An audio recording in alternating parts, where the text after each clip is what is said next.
Hi, my name is Kim, and I am the founder of For Harriet.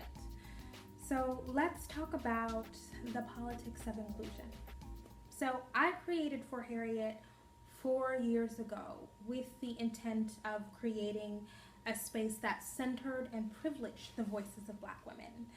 And I did so with the understanding that claiming space in a world in which you were never meant to survive, nevertheless thrive, right, is an act of resistance, that it is a revolutionary act. And I have found over the past 4 years that those who are used to being represented everywhere at all times find that notion to be alienating. And that's unfortunate. That is real sad. But I don't care. That's none of my business. Because this space and these sorts of spaces are so important, right? What I often find at For Harriet is a woman will share her story, or a woman will express an opinion about a particular viewpoint, and the pushback will be often from non-Black women and Black men. The pushback will be that these are not issues that just affect Black women. Or they will claim that we are using too narrow a lens to interpret these issues, right? But not only are those sorts of comments ridiculous, they are inappropriate and frustrating for me as the person who has to read them all the time. But what they really do is evidence a lack of understanding about structural inequality and the ways that Black women are affected uniquely by these intersecting oppressions. Right? And when we are pointing out that our experience is different, right, it's not to minimize anybody else's experience. But I am not going to pat anybody on the back, not even someone who has good intentions. I'm not going to enable them in the misguided notion that our experiences are identical, because they're not. Black women deserve spaces where we can be experts on ourselves, and we should protect them fiercely. And while we are protecting them, that does not mean that we are dismissing someone else's experience. That doesn't mean that we are silencing anybody else.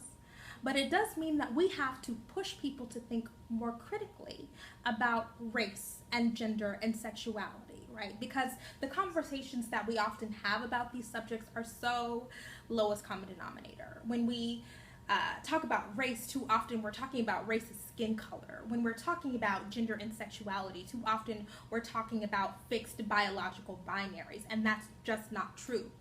But unfortunately, we don't have a lot of us. No shade. Many of us don't have the knowledge and tools to have real, comprehensive conversations about these topics, right?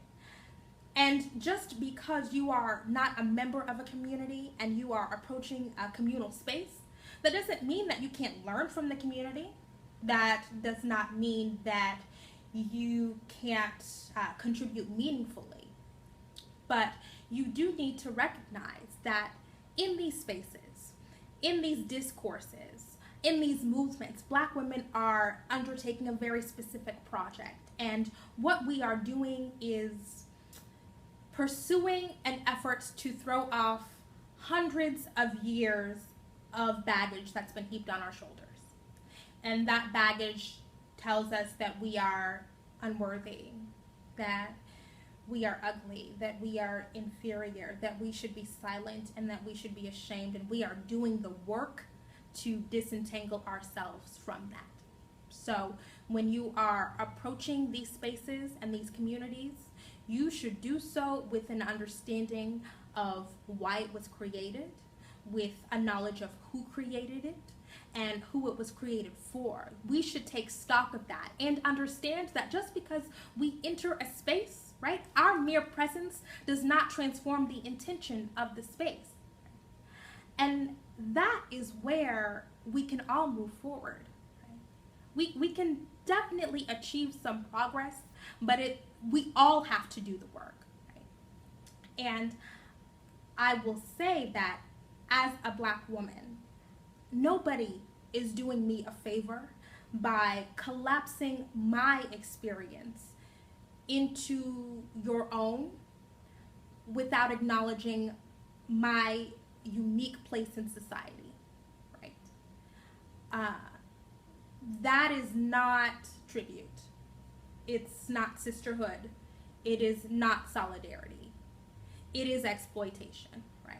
My life and my body cannot be community property because my oppression is not community property. And I love that we can all relate to each other on a human level. That is important, and that is one of the best things, it's one of the dopest things about engaging in community online, right? But while you are relating and identifying, let's also respect the fact that everything is not going to be about you.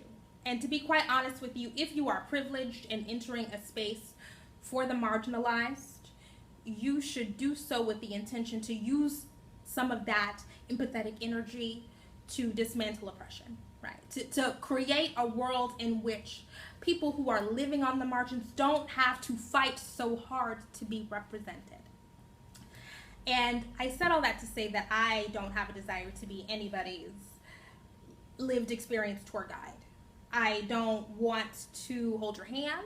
I don't want to be your teacher or your tutor.